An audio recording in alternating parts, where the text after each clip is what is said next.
Vamos então continuar o estudo do nosso livro No Rumo do Mundo de Regeneração?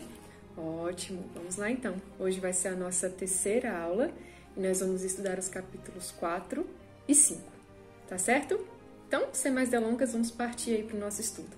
O capítulo 4, ele se chama Estudo das Atividades. E vocês vão se recordar que Miranda estava junto da sua equipe. Várias equipes foram formadas para vir aqui até a Terra, nos ajudar com essa questão da pandemia que a gente ia viver.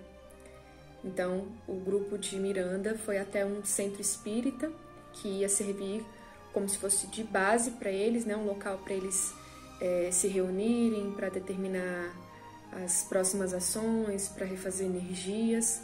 Então, eles já estavam lá instalados, já tinham conversado com o mentor espiritual da casa e estava tudo certo. Assim como foi uma novidade para nós, eu acredito que para Miranda e seus demais companheiros, também foi uma grande novidade o que estava acontecendo. Eles estavam querendo entender que vírus era esse, como é que ele se propagava. Então, nesse capítulo 4, né, Estudo das Atividades, nós vamos ver as explicações de um médico, né, o Dr. Eudalbo, falando justamente a respeito do coronavírus, especificamente dele, né? Porque muitos, né, muitos espíritos mais adiantados do que o próprio Miranda já sabiam do que se tratava, mas muitos outros que estavam, né, se dispondo a ajudar não tinham conhecimento profundo desse vírus. E aí o Dr. Eudalbo vai explicar para todo mundo, né, que estava ali formando a equipe, do que se tratava. Tá certo? Então vamos lá, capítulo 4. Então, Miranda e sua equipe, eles foram para debaixo de uma árvore para, né, receber algumas orientações desse doutor que eu comentei com vocês e também para estarem conectados ali com a natureza, para irem já se preparando para a tarefa que ia se iniciar no dia seguinte. Então, eles estavam lá debaixo da árvore. E aí o Dr. Eudalbo começa a dar as explicações. E ele já diz o seguinte pra gente, logo no início do capítulo, falando a respeito dessa pandemia. Ele fala: mais cruel do que uma guerra, a pandemia em tela ceifará centenas de milhares de vidas. Isso ele está falando que ia ocorrer e a gente vê hoje, né, mais de um ano depois, que isso realmente aconteceu. Mais centenas de milhares de vidas foram ceifadas por conta desse vírus, só aqui no Brasil mais de 250 mil. Algumas em razão do processo natural de mudança moral do planeta para o mundo de regeneração e outras que deverão partir para o exílio após o período de convalescença nas respectivas comunidades às quais se vinculam. Então, gente, olha que informação que ele está trazendo aqui pra gente. Nós sabemos que o nosso planeta, nós estamos vivendo em um mundo de provas e expiações, né? A fase 2. Nós temos 5 fases que o planeta passa. O primeiro é primitivo, o segundo, provas e expiações, o terceiro é regeneração, né? E a gente está em provas e expiações, tentando chegar na regeneração. E depois tem o felizes e os planetas divinos. Então, a gente está vivendo um período de transição. E nem todos nós que estamos aqui no planeta Terra vamos conseguir avançar para o planeta de regeneração. Então ele está dizendo que muitas das pessoas que vão desencarnar por conta do coronavírus, muitas não vão permanecer aqui na Terra. Vão direto para um planeta correspondente com a sua evolução. No caso, um planeta de provas e expiações, né, que vai estar em algum local aí desse nosso universo. Outras tantas que também vão desencarnar de coronavírus vão permanecer aqui, no nosso planeta, aguardando uma próxima encarnação. Percebem como já está acontecendo essa separação de quem fica e de quem vai? Isso não quer dizer só a respeito do coronavírus, não.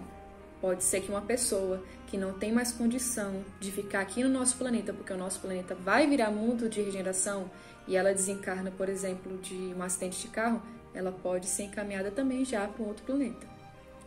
Mas como o nosso livro vai tratar principalmente nessa primeira parte, né, do coronavírus, é esse exemplo que ele traz aqui pra gente.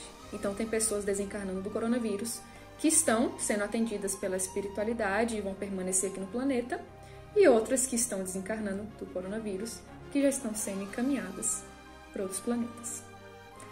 Certo? Eita! Não é brincadeira, não. Não é mesmo. Então, ele depois passa a dar algumas explicações importantes a respeito do que seria o próprio vírus, né? A gente remete até um pouquinho da época da escola, a gente aprende muito isso no ensino médio, né? Do que é um vírus, do que é uma célula. E ele vai dizer que os vírus, eles são parasitas celulares.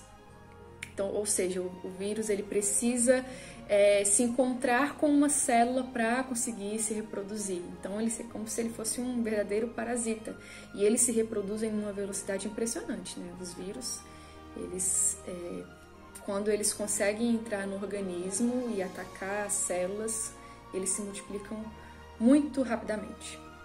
E no nosso mundo existem mais de 200 mil tipos desses agentes infecciosos, né, dos vírus. Isso tudo são informações que o Dr. Eudaldo está passando, né? E outra coisa interessante a respeito dos vírus é que, devido à sua estrutura, descobriu-se que eles podem ser manipulados em laboratório para modificar algumas coisas, né? E aí, com isso, se apresentam as mutações que vão surgindo nos próprios vírus, dificultando, assim, a criação de uma vacina. Então, os pesquisadores pegam os vírus, levam para o laboratório, tentam fazer mutações e aí surgem várias doenças. Muitas doenças surgem assim, inclusive, né? E aí, ele dá essa explicação geral sobre os vírus, né, de forma geral, e aí ele vai entrar no coronavírus.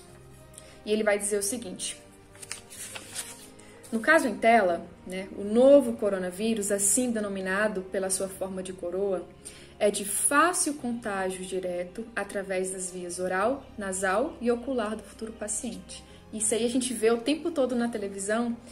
E é importante a gente frisar que quando ele estava tendo esse diálogo com essa equipe, né, não tinha muita informação, gente. Isso aqui foi logo no início da pandemia, mas a espiritualidade já sabia como é que a coisa funcionava e estava... Os líderes, né? Os líderes das equipes já sabiam como é que funcionava e estavam ali passando para os demais membros. E ele fala, olha, é de fácil contágio. O vírus em geral, né?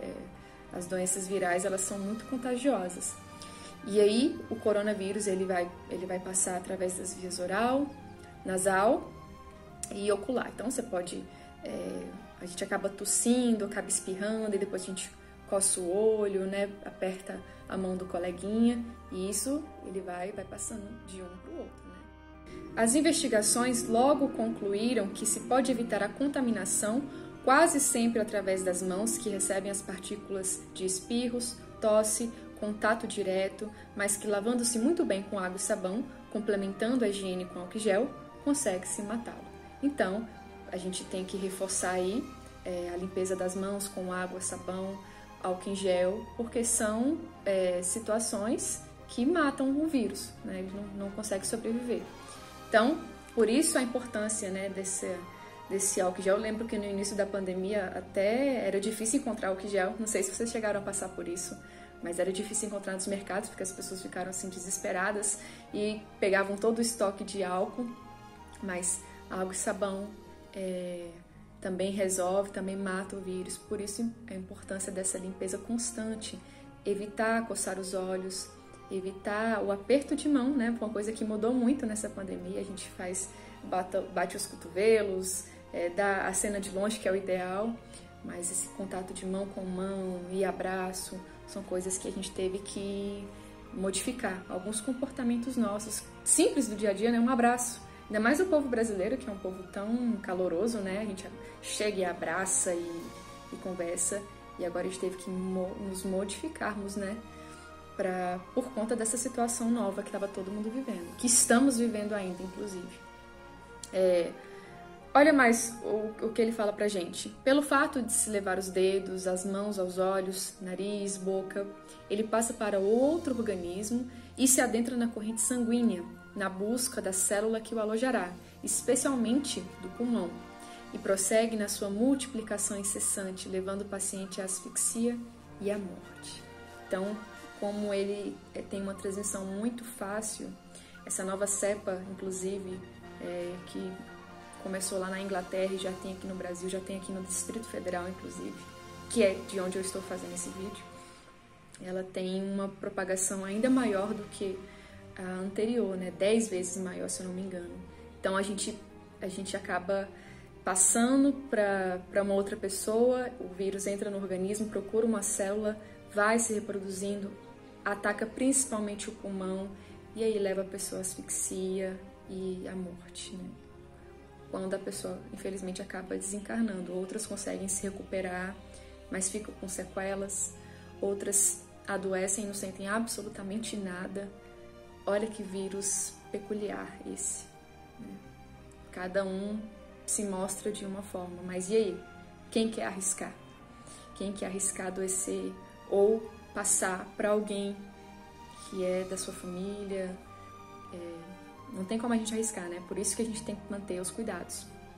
Bom, vamos continuar com as explicações. Esse estudo das atividades é um estudo justamente do coronavírus, que o Dr. Eudalbo estava tentando explicar para os membros da sua equipe, para ficar tudo bem claro. E a gente vai batendo nessa tecla, né? Algumas coisas aqui nós já sabemos, né? Da importância de lavar as mãos, do álcool, de como o vírus vai se propagando. A gente já sabe, mas o capítulo vai tratar basicamente disso. Quando instalado no organismo humano, produz muitas dores e sensações estranhas, desgastantes, cruéis, né? A pessoa fica com muita dor no corpo. Como eu falei, né? Cada um se apresenta de uma forma. Nós estamos falando aqui daqueles casos em que realmente a pessoa fica debilitada. Ela sente muita dor no corpo, sente um cansaço imenso. A pessoa não sente cheiro, não sente gosto, né? E entre outras coisas, né? Aquela falta de ar e tudo mais. Ele vai tratar aqui de uma coisa, eu achei tão interessante essa colocação do Dr. Eudalbo, que ele vai falar quais são os comparsas do coronavírus, quem são os parceiros. Olha quem ele lista aqui. O primeiro que ele lista aqui, pânico. Pânico, né? Não é porque é uma situação grave que a gente tem que entrar em pânico. Isso só atrapalha. Nos atrapalha, atrapalha quem está conosco e atrapalha o trabalho da espiritualidade também. Então, o grande comparsa do coronavírus é o pânico. O segundo comparsa dele, irreverência de não se acreditar na sua letalidade. Ah, mas isso a gente vê demais. Pessoas que não estão nem aí, né? Ah, eu sou novo, eu não tenho nenhuma doença, então se eu pegar, tudo bem. Pessoas que não acreditam que ele existe. Não, isso aí é uma grande mentira, isso é a invenção da China, não existe coronavírus, é uma invenção da mídia. Muita gente acredita que não existe, né? Grande comparsa do coronavírus. Uma pessoa que pensa assim, ela é o que? Ela é parceirona. Ela é parceirona do coronavírus, né? Que mais? Questões imunológicas, ele já vai tratar agora de questões físicas, né? Questões imunológicas, outras doenças, principalmente diabetes, derrame, problemas cardíacos, a idade avançada, tanto que os idosos estão sendo já vacinados, né? Graças a Deus, porque eles realmente, né, têm um desgaste físico muito maior e podem ser são mais prejudicados. Porém, isso não nos isenta. Ele diz aqui, no entanto, o coronavírus atinge a todos nos mais diferentes níveis de vida, desde a infância, passando pelos diversos períodos cronológicos. Então, a gente vê pessoas que eram novas, que não tinham nenhuma doença, que acabaram desencarnando do coronavírus também. Então, não tem como a gente colocar a mão no fogo. Não, eu tô novo, então não tem problema. Até porque muitos de nós não vamos apresentar nenhum sintoma, né? Quando se estivermos contaminados, não vamos apresentar nenhum sintoma, mas podemos contaminar outras pessoas. E aí, o Dr. Eudalbo vai falar de alguns anticorpos muito interessantes. Eu achei muito interessante o que ele lista aqui como anticorpos importantes nesse combate ao coronavírus. Primeiro anticorpo, equilíbrio mental. Gente, quem está equilibrado aí? Difícil nessa pandemia, não é, gente? Eu acho que os efeitos, ele vai confirmar, né? Eu acho, não, eu tenho certeza, os efeitos psicológicos dessa pandemia vão ficar aí por muitos anos. Não é fácil. Não é fácil você ter que se isolar, você ter que, mesmo quando sair preocupado, muitas atividades não estão acontecendo, então isso gera afeta o nosso psicológico de alguma forma, não tem como falar que não, afeta sim. Então, equilíbrio mental é um anticorpo, é difícil ter, né? A gente liga a TV, são sempre notícias ruins. Então, outro ponto é que ele coloca aqui, irrestrita confiança em Deus, né? A fé acima de tudo, fé de que dias melhores virão, de que tudo vai dar certo no fim, de que Jesus está no comando, portanto, a gente caminha para ser feliz. A oração ungida de amor, né? Como é que está a nossa oração aí? Será que a gente está orando menos? Será que a gente está orando mais diante dessa situação que a gente está vivendo, né?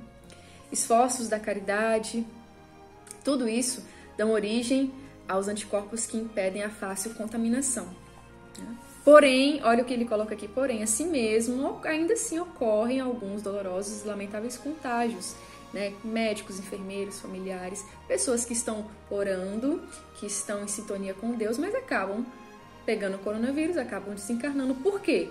Porque nós temos os impositivos das leis soberanas da vida, então está na sua programação.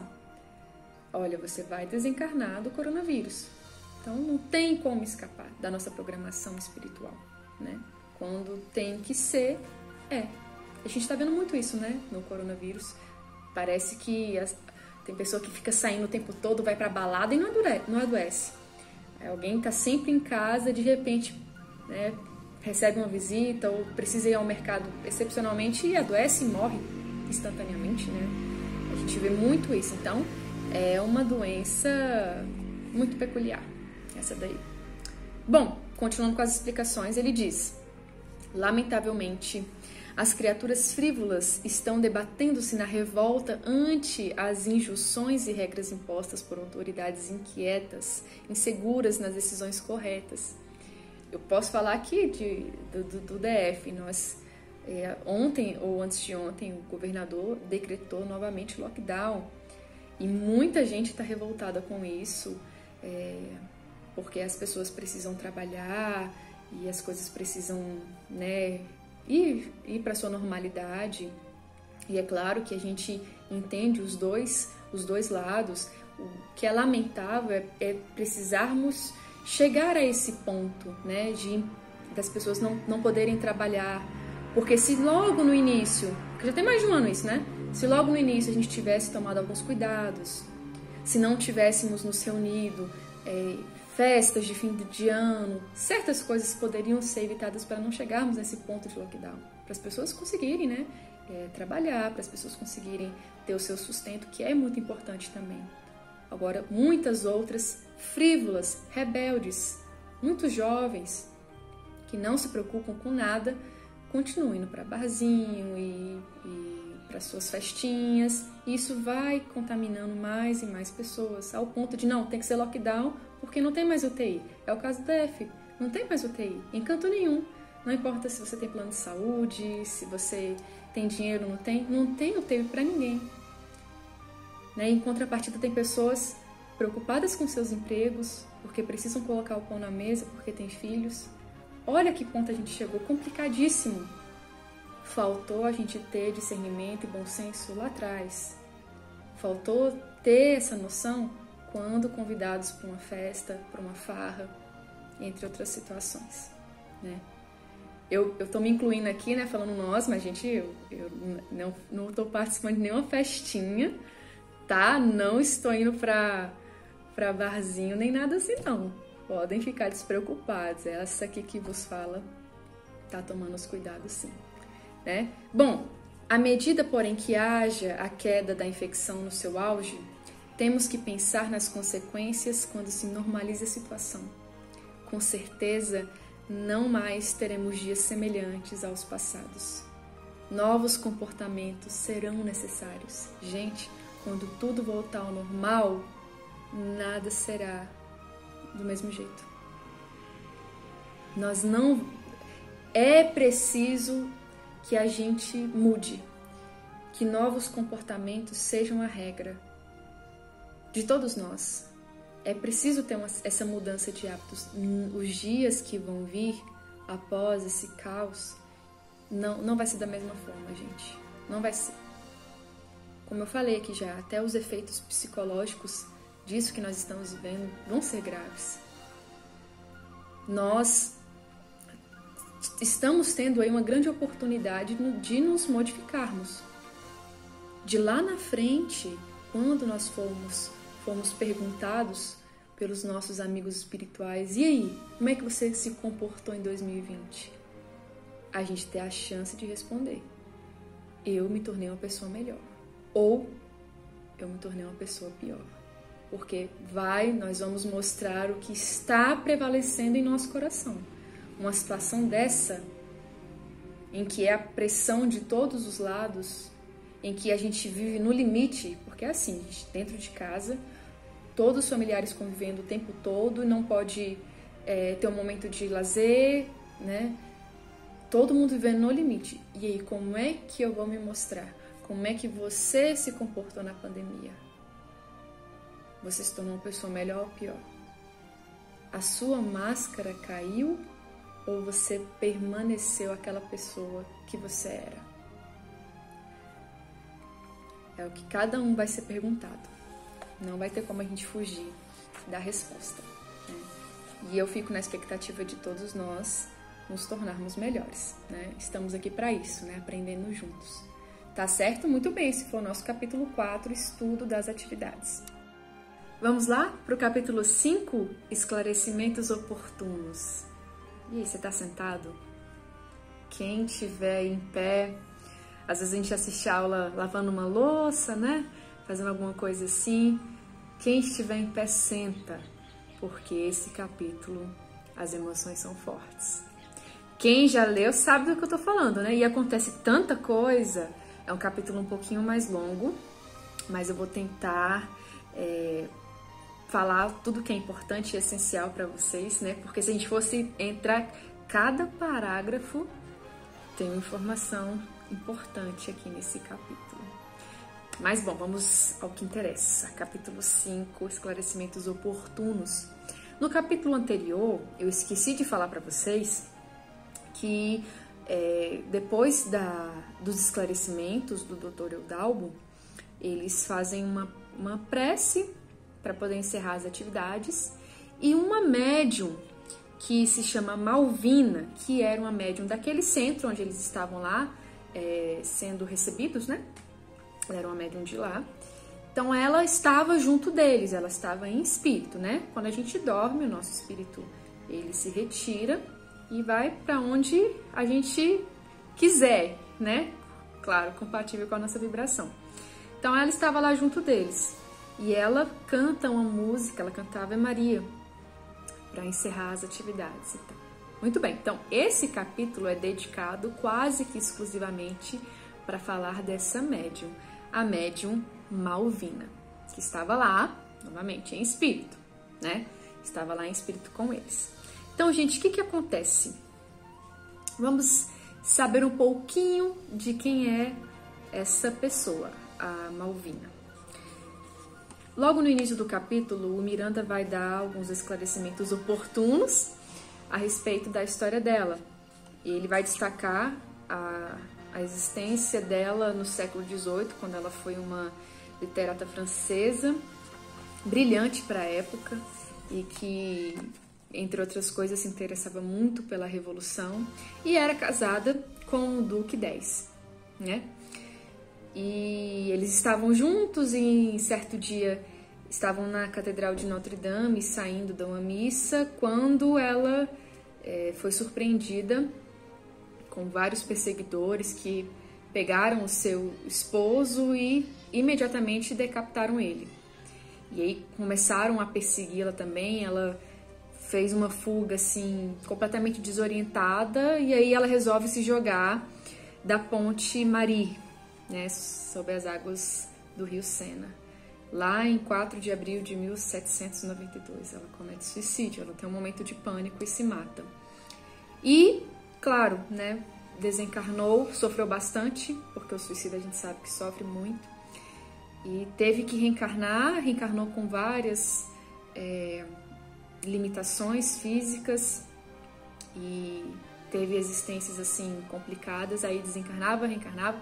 Ela ficou nisso durante um bom tempo, né, segundo o relato aqui do Miranda. E aí, em determinado momento, em determinada vida, ela teve o contato com a doutrina espírita e a partir daí resolveu se modificar. E lá estava ela, né, nos nossos dias aqui atuais, reencarnada, firme no seu ideal, porém ainda com muitos inimigos espirituais. Ela, inclusive, era uma mulher doente, ela era nova, mas ela tinha muitas dores, ela sempre estava desconfortável, era sempre muito sofrimento, né? Por mais que ela fosse uma trabalhadora que se dedicava bastante, ela sofria com essas dores agudas, né, persistentes. E ela tinha o seu passado a expiar, né? Ela estava sozinha, inclusive, ela não tinha se casado, não tinha tido filhos. Era uma consequência, inclusive, do próprio suicídio que ela cometeu lá em 1792. Ela, depois disso, gente, já tinha reencarnado e desencarnado várias vezes. Mas a conta é tão cara quando a gente faz a opção por esse caminho que ela pagava até os dias atuais. Então, ela estava sozinha por conta desse suicídio há vários séculos atrás, né? Então, ela estava só, ela sentia muitas dores, ela tinha os seus inimigos espirituais e ainda assim tentava ser uma pessoa melhor sempre. E ela tinha do seu lado a espiritualidade que estava ali com ela o tempo todo, acompanhando, porque ela fazia parte dela, né? Se ela não fizesse, a situação ia estar muito pior, mas ela fazia parte dela. Então, eles resolveram então fazer um trabalho mediúnico para atender aquela médium que estava passando por problemas. Apesar do seu esforço constante, ela estava vivendo um momento difícil. Então, vai acontecer um trabalho mediúnico do lado espiritual, que é uma coisa que a gente já viu várias vezes aqui nos nossos cursos, né? Que acontece muito, por vários motivos, e aconteceu lá também. Então, nós temos incorporação, nós temos materialização, porque nem sempre o espírito que vai comunicar está na mesma vibração dos que estão ali ouvindo. Então, ele precisa se utilizar de um aparelho mediúnico. No caso, um dos obsessores aí da Malvina iria incorporar nela mesma. Então, assim acontece, né? Eles se reúnem, fazem a leitura do Evangelho e aí o espírito ele se manifesta, ele já chega muito revoltado, eles se sentem lesados quando acontece uma manifestação onde eles não estavam esperando, né? Então eles já ficam, porque é como se fosse um imã, né? E não tem como eles se afastarem, é um magnetismo muito grande quando acontece uma evocação desse tipo. Então eles se sentem lesados aí na sua liberdade, porque eles não tem como escapar de serem levados para lá para se manifestarem, né? E aí ele já começa: o que desejam de mim? Eu não admito isso aqui, não admito o comportamento dessa natureza. E fala aquelas coisas que nós já estamos, né, bem acostumados a ouvir. Ele fazia parte de um grupo que se denominava Anticristo. No livro Perturbações Espirituais, que tem aqui completinho no nosso canal, que eu já dei capítulo por capítulo, nós vamos ver bastante, é muito focado nessa legião Anticristo, que foi formada no início dos anos 2000, que tinham, entre outras coisas, né, como interesse, acabar com os centros espíritas. Então, principalmente os centros espíritas, mas eles queriam atacar os cristãos de forma geral, com foco nos espíritas, né? Então, ele fazia parte dessa legião também. Então, ele estava, além de atacando a médium Malvina. Pera aí, deixa eu confirmar o nome dela aqui. Maldiva é outra coisa, né, gente? Ai, as Maldivas, ô sonho, né? Malvina, gente, não vamos confundir, Malvina. Então, ele queria, além de outras coisas, né, prejudicar a Malvina e atacar o centro espírita, porque ele fazia parte dessa legião anticristo. E aí quem quiser saber mais sobre essa legião, estude perturbações espirituais, tá? Muito bem, então ele já chega revoltado, o mentor conversa com ele, falando que ele tinha que modificar, que ele estava se complicando. A partir do momento que ele estava tentando prejudicá-la, ele estava se prejudicando porque os débitos com a providência divina estavam só aumentando. E, claro, ele nesse primeiro momento nem liga. Ele diz o seguinte, que o plano era fazer com que ela chegasse a desencarnar, né? Causando doença nela até que ela desencarnar. Mas eles perceberam que porque ela estava se esforçando, né, para, apesar de tudo, ser uma pessoa melhor, quando ela desencarnasse, ela já ia ser recebida pelos espíritos amigos, e eles não queriam isso. Então, eles faziam de uma forma em que ela sentisse dor, mas não chegasse a desencarnar. Então, era isso que eles estavam fazendo. Queriam que aquela dor perdurasse. E, claro, gente, olha só como uma ação no mal causa prejuízo. Causa prejuízo pra gente por muito tempo. Porque ela tinha vindo, ele vai explicar um pouquinho mais do que ela tinha aprontado em outras vidas e o tanto que, mesmo querendo se modificar, esses reflexos ficam, os inimigos, os obsessores ficam causando, inclusive, essas doenças, né, em nós. E claro, como eu falei, poderia ser muito pior se ela não tivesse se esforçado, se não tivesse, né, nesse esforço mesmo, realmente, no caminho do bem. Ia ser muito pior. Mas ainda assim, aquele débito, aquela... Gente, a colheita, quando ela vem, não tem como escapar. Por isso que a gente tem que preocupar com o que a gente está plantando hoje. E muitas vezes, muitas situações que a gente passa agora, é uma colheita do passado. No caso aqui, da Malvina, era o caso também. Ela tinha se matado, ela tinha se envolvido numa batalha muito violenta, com muitas mortes. Então, ela estava colhendo certas coisas também, né? Então, naquela encarnação, ela tinha que ficar só, por conta do suicídio, e ela estava saindo bem, né? Em relação a isso, ela estava contendo os seus desejos, estava suportando a situação, estava fazendo a parte dela. Bom, e aí o obsessor começa a colocar na mesa os seus planos maléficos. E sem vergonha alguma, ele não quis ocultar. Ele vai dizer o seguinte, eu até poderia falar com as minhas próprias palavras, mas eu vou ler aqui para vocês qual era o plano maligno dos obsessores para a nossa querida médium Malvina. Ele diz o seguinte: o amor carnal é uma armadilha mesmo para os mais hábeis indivíduos. Ela já tivera ocasião de reconhecer afetos e almas afins com as quais no passado manteve ardorosas convivências. Então ela estava solteira, mas já tinha encontrado pessoas que no passado ela teve uma grande paixão. Gente, não é que ela se lembrou, não é nada disso. É quando a gente... Sabe aquele tchan? Já assistiram aquele filme Hotel Transilvânia, que tem uma música final, quando rola o tchan? Então, gente, é isso. Aquele tchan, aquela coisa que aperta o coração, né? Pode ser uma pessoa que nós nos envolvemos no passado, né? Mesmo que tenha sido só uma paixão. Então, ela já tinha vivenciado isso. Vamos continuar com o plano maligno. Esteve a ponto de cair nessas tentações de paixão, né?